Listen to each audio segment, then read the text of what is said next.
Now, allow your body to sink entirely into the silence of the deep night. At the close of this week, create an absolute sanctuary of stability and safety for yourself. This is the Midnight Theater of the Ink Sutra, a space where no effort is needed, only total breath. Close your eyes and imagine yourself resting upon a cloud of warm, thick, black brocade. This black is as deep as ink, yet carries a liquid metallic warmth, gently cradling your spine and enveloping your limbs. Join me in 3 deep, slow breaths. Inhale, feel the cool air, scented with distant river water and ancient sandalwood, transforming into fine golden dust. Let it flow through your nostrils, filling every weary crevice of your brain. Exhale, release the trivial pressures accumulated on your shoulders. Release the clamorous noises that have entangled your mind all day. Let your consciousness, like a drop of concentrated ink, fall into the mirror-like sea of sleep, slowly dispersing until it merges with this infinite serenity. Your fingertips grow heavy, your breath becomes long and rhythmic. In this moment of absolute safety, we traverse time to 5 eons ago, journeying to that ancient city covered in dust and shadow. Join me to observe a story of honesty, greed, and the discovery of truth. Close your eyes, follow my voice, and sink into that golden dream.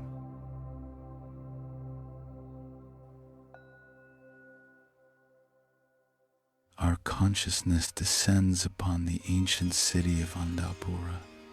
Everywhere the eye can see, the city manifests in a heavy, ink-like, deep black tone.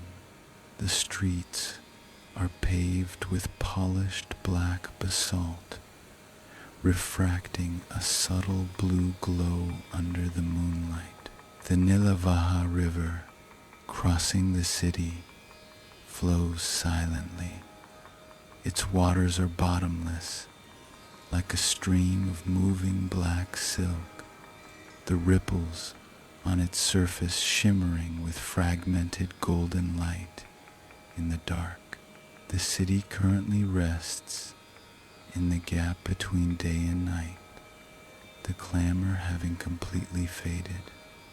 The air is thick with the scent of dry spices, ancient dust, and the unique coolness of the river. Here, the passage of time becomes exceptionally slow. The stone walls lining the streets are etched with textures that have endured through ages. Standing silent vigil in the dark, you walk upon this street. The stone pavement beneath your feet is lukewarm.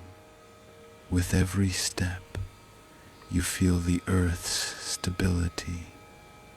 There is no competition here, no urgency for efficiency, only the occasional creak of a wooden wheel from afar, the slow movement of time's dial. You feel your heartbeat gradually aligning with the city's breath, a slow, steady, and powerful rhythm.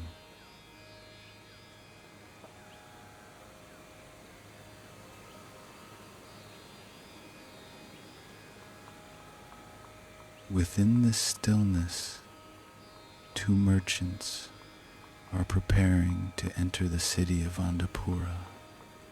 Though they share the same profession, their inner worlds manifest in vastly different colors. One merchant has a mind filled with messy, chaotic thoughts. If you could see his consciousness, you would find him surrounded by restless red lines. He is forever messing around with fancies, like how to gain the most with the least, or how to deceive ignorant passers-by. This constant overthinking leaves his gaze greedy and unsettled. To him, the world is not a whole, but a pile of fragments to be calculated. Every step he takes is urgent, as if pursued by an invisible shadow, and he grows increasingly exhausted within this self-attrition. The other merchant is known as Sariva. His inner world is a lake of pure, golden light. He is free of superfluous, wandering thoughts, and his steps are steady and light. In his vision, every black stone shimmers with the light of truth. He has no need to mess around with fancies, for he understands that honesty is the world's most steadfast support. He gazes upon the city without desire for possession, seeing only a peaceful compassion. Every step he takes deepens the silence of this land.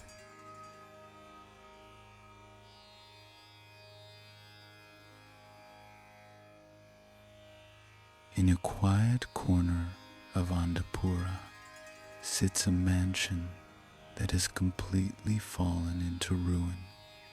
It once belonged to an exceptionally prominent, wealthy merchant, but the torrent of time washed everything away. Family and fortune have gone with the wind.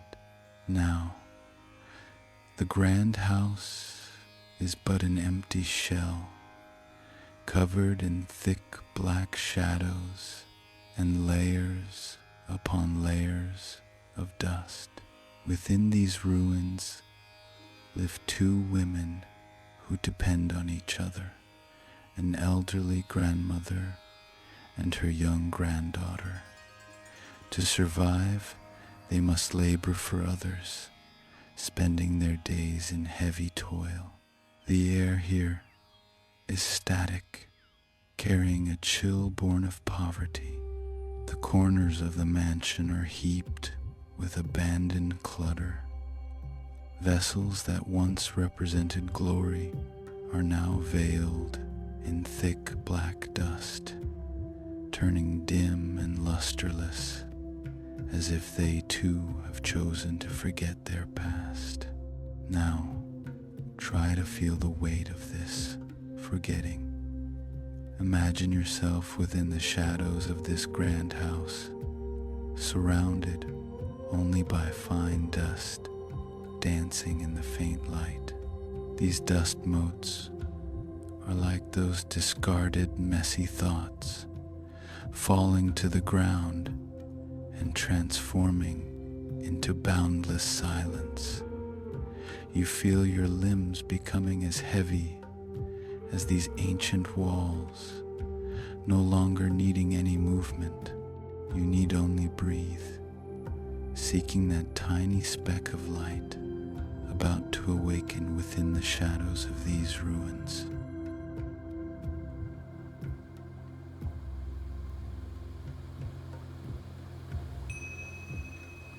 Among those carelessly discarded scraps lies an ordinary-looking, grime-covered, old tea bowl. To the naked eye, it appears no different from the broken pottery around it. It has remained silent in this darkness for so long that even its owners, the grandmother and granddaughter, remain entirely unaware of its true identity. However, from a deeper perspective, the interior of this bowl harbors an intensely concentrated force. That layer of black grime is like the messy thoughts of our lives, those pointless fancies and the disguises we accumulate for survival.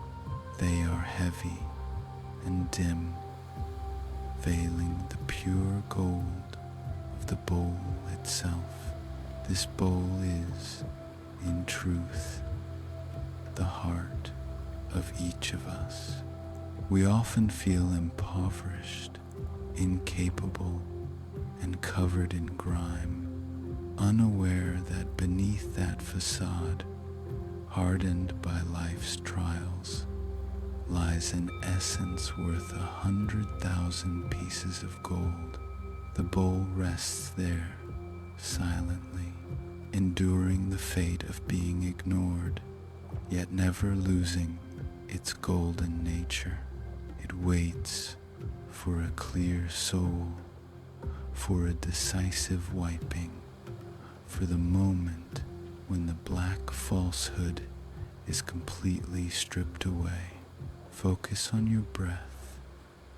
Feel that same buried golden bowl within you. It is there, radiating a steady warmth, waiting to bloom once more in the depths of your dreams.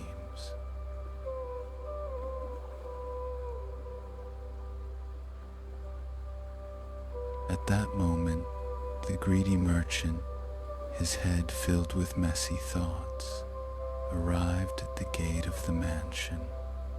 His footsteps broke the silence there, a hurried rhythm carrying a certain ill intent.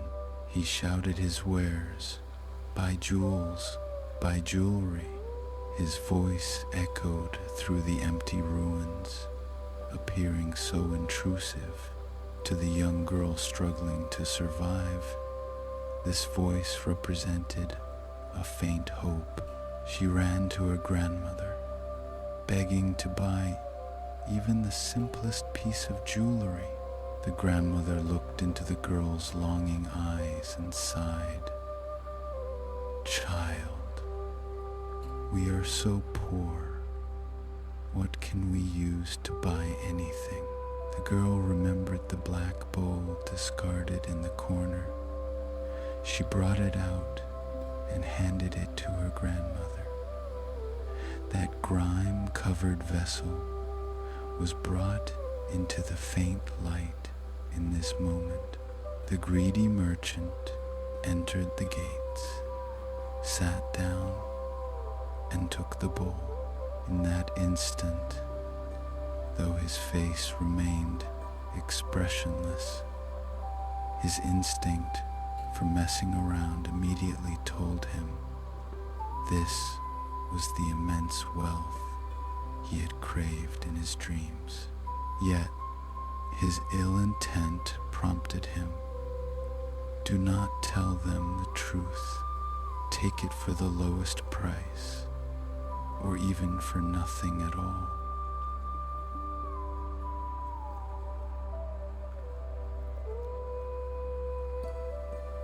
The greedy merchant picked up a slender silver needle and gently pricked the thick layer of black grime at the base of the bowl. As the needle slid through, he felt not only a resistance different from ordinary pottery, but also glimpsed a breathtaking pure gold within that hair-thin scratch. His heart leaped. The frantic overthinking, born of extreme excitement, reached its peak in this moment. His mind began to race, all sorts of complex fancies spinning within. He thought, if I tell them this is gold, I will not only lose my entire fortune, but also be seen as their benefactor. No, I must make them think this is but a worthless piece of junk. He deliberately furrowed his brow, wearing an expression of disgust. He turned the bowl over and over, saying in a voice full of contempt, "This is just a piece of old waste, covered in stains that won't wash off. This thing isn't even worth half a masaka." To make the act more convincing, he even let a hint of offense show on his face. He was not observing the true value of the object, but rather the ignorance and vulnerability in the eyes of the grandmother and granddaughter. This warped thinking, driven by greed, was leading him step by step away from truth and into the abyss of his own conceit.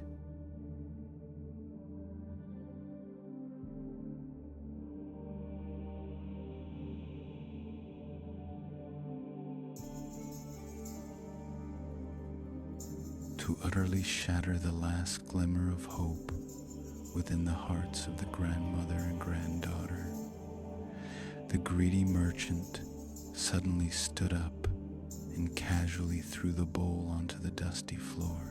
With a thud, the heavy bowl landed in the black dust. It didn't make a sharp sound, but instead felt stifling and heavy. That heaviness was the whisper of gold, yet the greedy merchant used it to humiliate them. He gave a cold snort and walked out of the rickety gate without looking back. In his heart, he calculated triumphantly. He would leave first, letting these two destitute women suffer in despair for a while. Once they felt the bowl was truly worthless, perhaps even wanting to throw it away, he would return. Then, with a few cheap beads, he could easily trick them out of this treasure, worth 100,000 gold. This self-important overthinking was like a red mist, completely veiling his spirituality. He believed he controlled the situation, unaware that in the trajectory of causality, he had personally discarded the greatest blessing of his life. As he departed, the mansion returned to silence, leaving only the golden bowl lying lonely in the dark dust, waiting for the soul that truly belonged to it.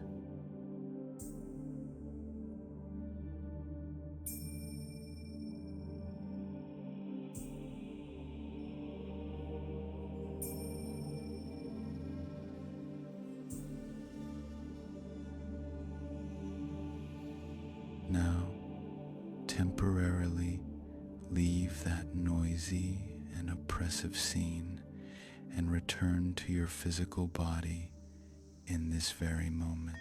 Feel your chest.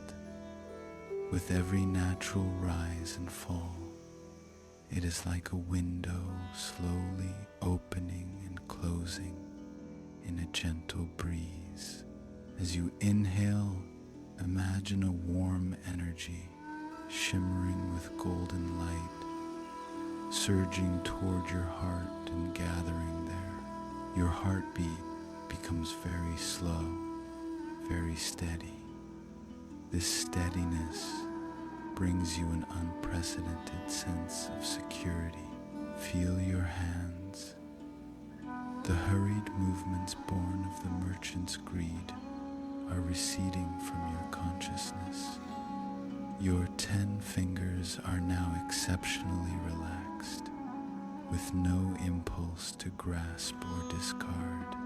Your arms hang heavily at your sides, like two heavy logs fallen into the black deep sea, slowly sinking until they touch the silence at the very bottom. In this moment, you no longer need to mess around with fancies of future gains and losses, nor do you need to deduce complex plans. Your heart is like that golden bowl after it has been cleaned, originally full of value, originally radiating light. You only need to breathe. In this darkness, free of all noise, every second spent is nourishment for the soul. You are entering a deeper, quieter dimension where only this pure existence remains.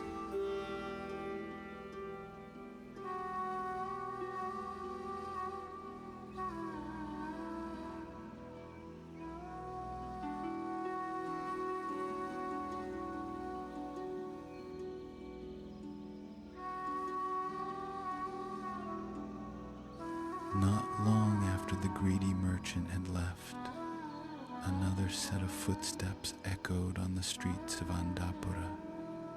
It was Suriva, the merchant whose heart was like a calm lake. According to the rules of the trade, the street the first merchant had passed could be entered by the second.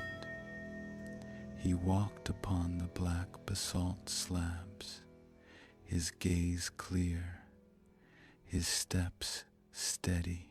He had no need for loud cries to mask inner weakness, for every item he sold carried his sincerity.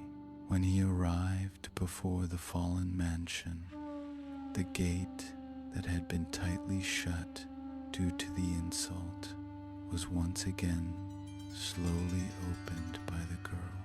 The girl looked at the merchant before her. He wore simple, dark linen, yet his entire being radiated a gentle light like that of the moon. This light was entirely different from the first merchant, who had emitted a red hue of restlessness and greed. A faint hope flickered once more in the girl's heart.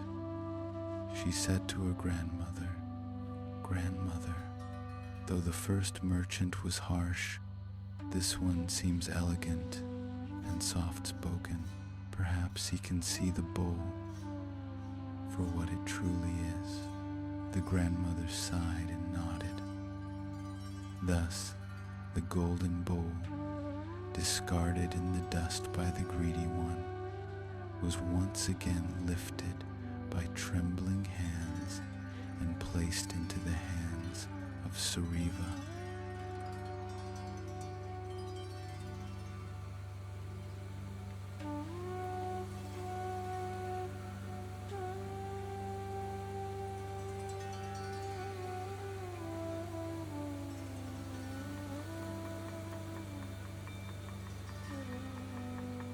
The moment Suriva took the bowl, he did not rush to use a needle. He simply used his broad palm to gently brush away the black dust on the surface.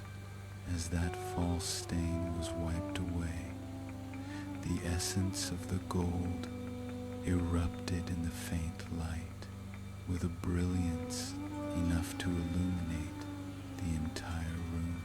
Suriva did not mess around with thoughts of how to lower the price as the previous man had done. There was no superfluous noise in his mind. He simply saw the truth and immediately acknowledged it. "Elder," Suriva's voice was steady and powerful, resonating through the ruins with the force of right view. "This is a pure gold tea bowl. Its value is at least over 100,000 gold. As for me, even if I gave everything I have with me, I could not purchase its full value. It is the most precious treasure in this world, and I should not deceive you. The grandmother and the girl were stunned. They were used to being besieged by poverty and lies, never imagining that amidst these dark ruins, such a miracle truly lay hidden. They gazed into Sariva's candid eyes. The gravity brought by honesty instantly transformed the atmosphere of the room from oppressive to a sacred, witnessed moving experience.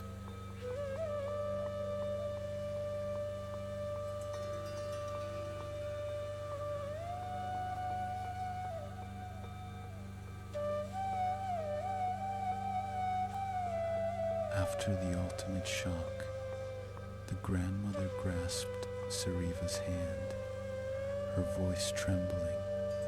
She said, "Kind merchant, the one before you said it was worth nothing and even threw it to the ground.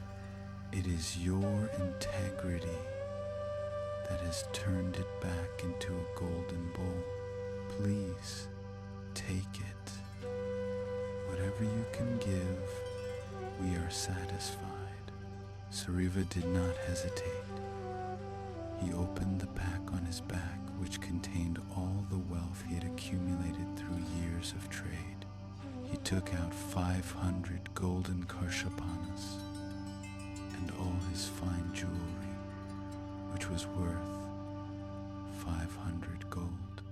In the vision of our story, these items were no longer mere wealth, but a liquid energy flowing through honesty. He placed it all into those aged hands. He kept for himself only 8 coins as fairy fare, along with his scale and money bag. This was not a loss, but an ultimate purity brought by letting go. He picked up the golden bowl, carefully placing it into a black velvet bag. In that moment, the contract was sealed. This was more than a commercial trade. It was a purification of the soul. As he walked out of the mansion with the golden bowl, the ruins behind him seemed to glow with a spark of life due to this honest exchange. He did not feel he had paid too much, for he understood that the prerequisite for obtaining this golden bowl was that he had first guarded the undisturbed, pure right view within his own heart.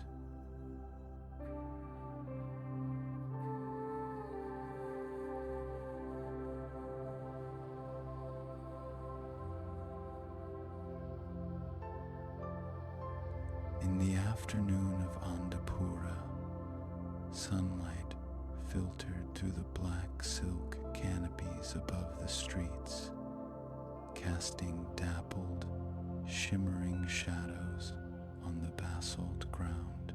Within the greedy merchant's mind, the sound of an abacus clicking vibrantly echoed once more.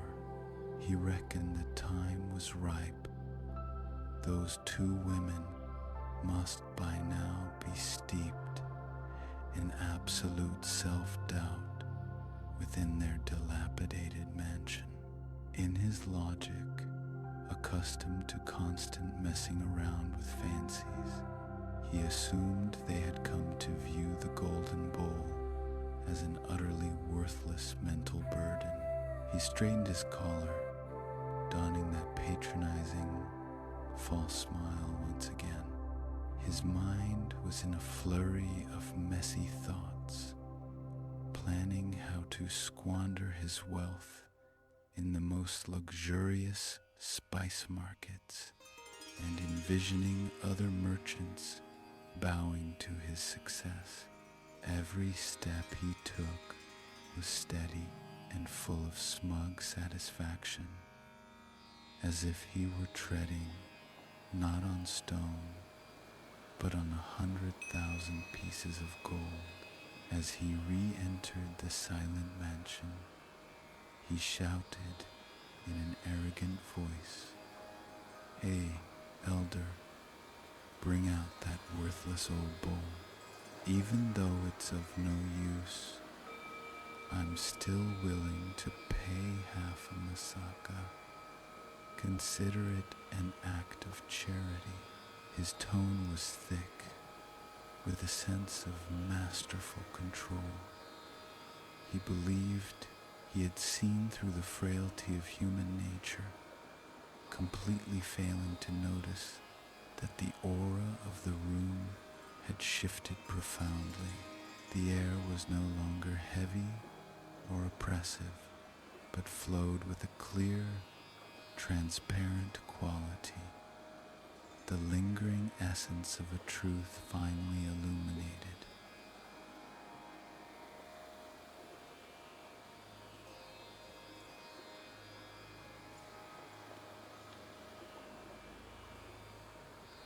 The grandmother slowly emerged from the shadows, her spine appearing much straighter than before. She looked at the man who had attempted to strip them of their last hope with lies and spoke calmly. "Oh, greedy one, you said earlier that the bowl was worthless, even casting it into the mud. But after you left, a truly honest merchant arrived." The greedy merchant's face turned ash pale in an instant. The precision machine in his heart, which had been constantly messing around to maximize profit, suddenly jammed. "That upright merchant," the grandmother continued, her voice exceptionally clear amidst the empty ruins, "told us it was pure gold, worth 100,000. He has already paid 500 pieces of gold and all the treasures he carried, and has taken the bowl that belongs to him, and you leave with nothing but your own falsehood." These words were like a lightning bolt, instantly shattering the grandiose illusion within the greedy merchant's heart.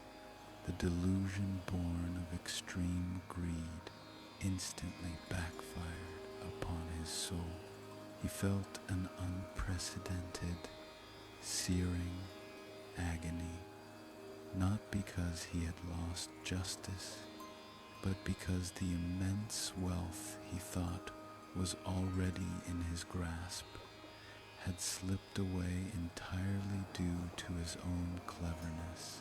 This violent shock from a calculating mind sent his brain into a frantic red haze, the dams of reason collapsing inch by inch.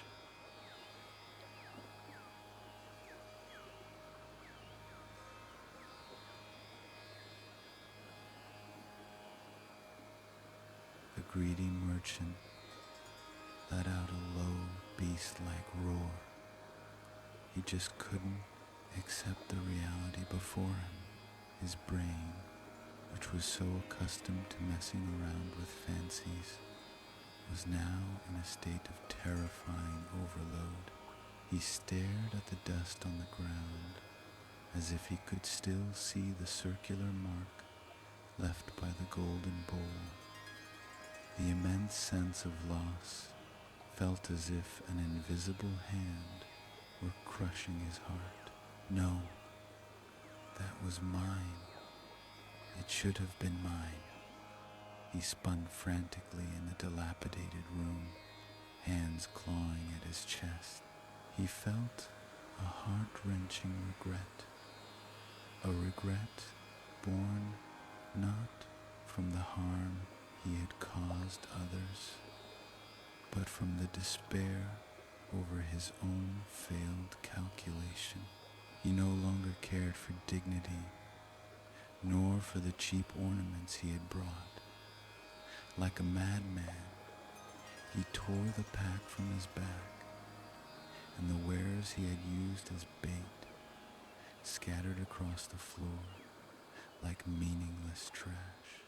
He even ripped his upper garments, eyes bloodshot, seizing the heavy scale rod used for weighing.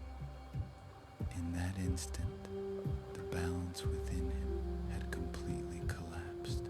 On the ruins built of greed, he held only one insane thought, a more hysterical fancy. I must catch him. I must take that golden bowl back. It is my 100,000 gold. He bolted from the mansion like a streak of scorched red smoke, vanishing into the sunset of Andapura.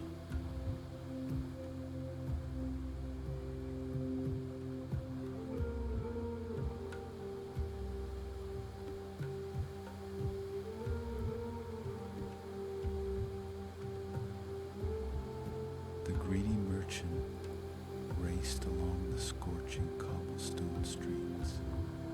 His breath was heavy and chaotic, each inhalation like swallowing flames. His mind continued to play out scenes of violent reclamation. His refusal to let go made him nearly blind to the path ahead, seeing only a flickering speck of gold on the distant horizon. As he burst onto the banks of the Nilavaha River, the water manifested in a deep, ink-like tone. He saw Sariva already aboard a small ferry. The boatman was rowing with effort, and the craft was gliding gracefully toward the center of the river, toward the far shore that represented peace and liberation. Boatman, come back. Row the boat back. The greedy merchant stood in the mud at the river's edge, waving his scale rod, screaming hysterically. His voice was hoarse from extreme rage and thirst. At that moment, he was not merely calling for a boat. He was trying in vain to salvage a shattered world woven of lies. The river flowed on in silence, its ripples reflecting a face so distorted by obsession that it no longer looked human.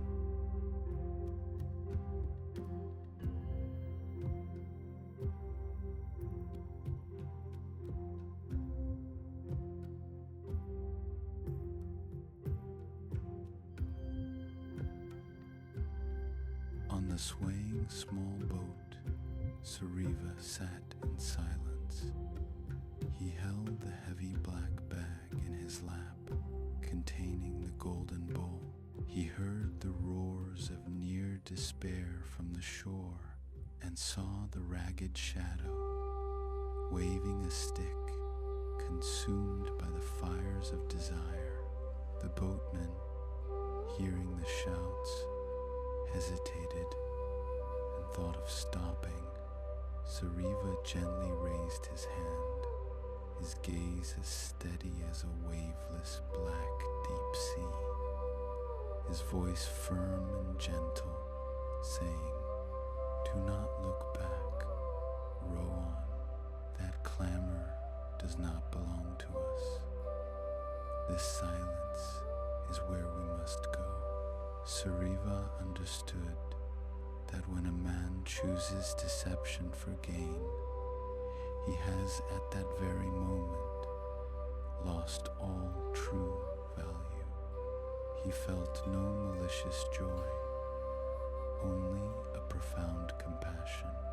He watched the madman grow smaller, watching that greed finally be severed by the wide expanse of the river.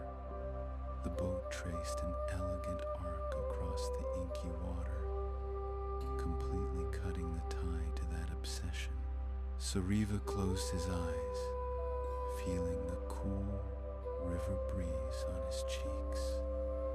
The immense stability gained through honesty allowed him to merge perfectly with the breath of the entire earth.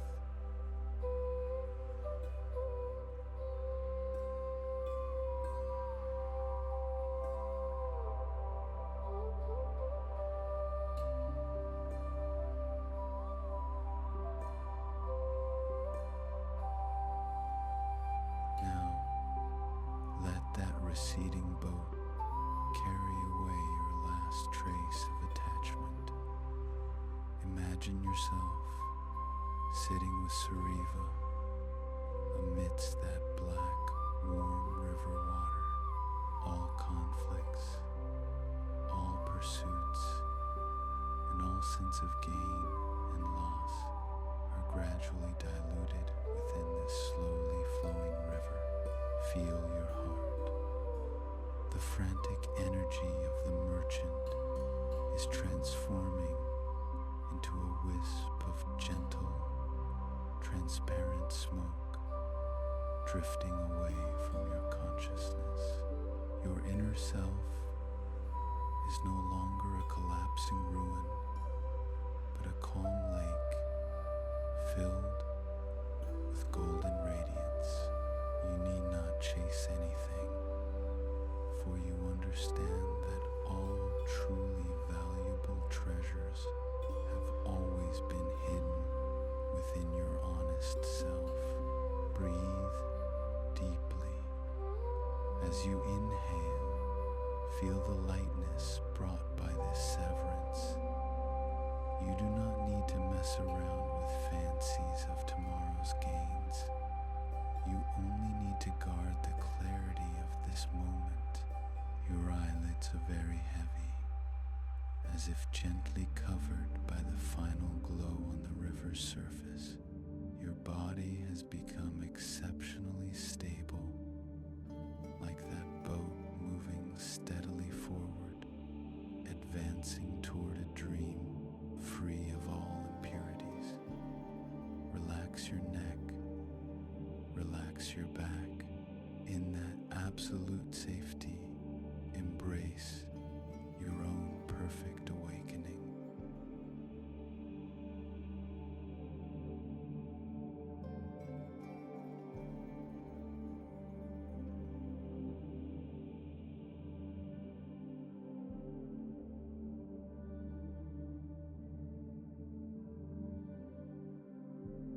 On the banks of the Nilavaha River, the wind stirred up gusts of black dust. The greedy merchant remained standing in the mud, his scale rod hanging uselessly at his side. He watched as Sariva's boat transformed into a faint speck of golden light on the distant water, the only chance in his life to touch truth, lost forever to his mind full of messy thoughts. The agonizing flurry of overthinking, composed of extreme reluctance, regret, and rage, was now swelling frantically within his chest. His mind was like a runaway millstone, repeatedly grinding meaningless hypotheses, such as, if only I had bought it immediately, and if only I hadn't thrown the bowl to the ground. This intense agony, born of self-attrition, made him feel as if his heart were being gripped by an invisible giant hand. Finally, the dam within him shattered completely. A surge of scalding, metallic heat rose in his throat. Under the last rays of the setting sun, his heart, scorched by greed, could no longer withstand the pressure. He fell heavily onto the black earth, his eyes still fixed upon the vanishing golden line. This was the terminus of obsession, the most desolate confession of a soul imprisoned by delusion. Nature accepted his fall in silence. The river continued to lap against the shore, as if washing away the final echoes of desire's clamor.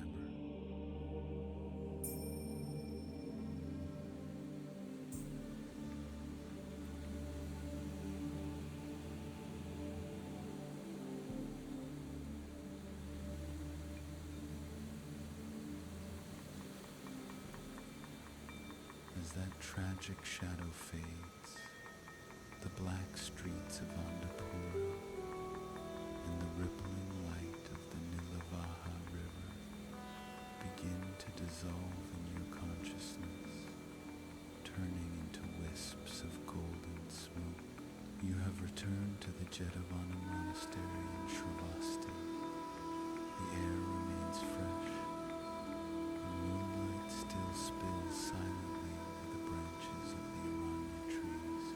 The Buddha remains upon his throne, his voice like a night breeze over a lake, carrying away the final ripples within the hearts of his listeners. The monk who had once wished to give up his practice is now fully immersed in the lingering warmth of the tale. The restlessness in his eyes has stilled, replaced by a clarity born of deep reflection. You, too, can feel this transformation. The greedy merchant in the story is like our minds at midnight that refuse to stop forever messing around with fancies of gain, forever agonizing over past mistakes. Sariva, however, represents the buried awakening deep within us. Through this story, the Buddha is not merely telling an ancient legend. He is clearing the mist before your eyes, allowing you to see the true value of the golden bowl within your own heart.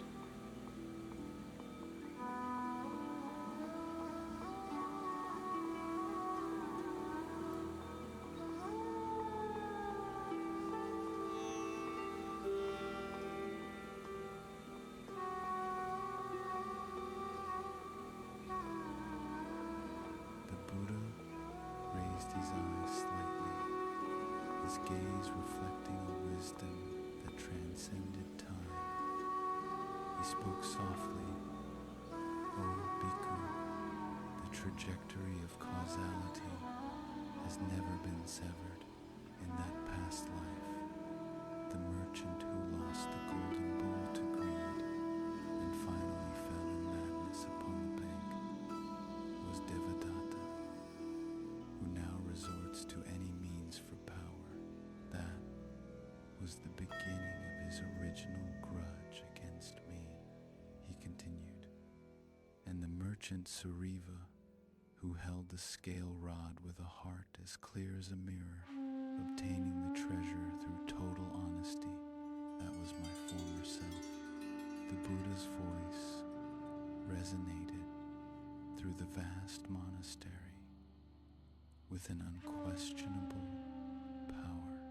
As for the girl who attained right view through honesty and escaped poverty, that is you, sitting here now, rediscovering your heart of diligence. These words, like a warm, golden light, completely illuminated the young monk's heart. He understood that his diligence was not to chase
stable and full of value. Feel your head. Those thoughts that once messed around incessantly have now turned into soft, transparent mist drifting into the void outside the window. Your brain is now an empty temple with only a peaceful shimmer pulsating within. Feel your face. Your brow has unfurled like the surface of the bowl when the dust was wiped away. Your eyes rest quietly deep within their sockets, no longer peering, no longer searching. Feel your spine. It supports you steadfastly, like the foundation stones of Annapurna that have stood for eons. All weight is falling downward into this boundless black dream. There is no need to think of tomorrow's plans, no need to calculate the day's gains and losses. In this moment, honesty is your pillow and contentment is your bedding.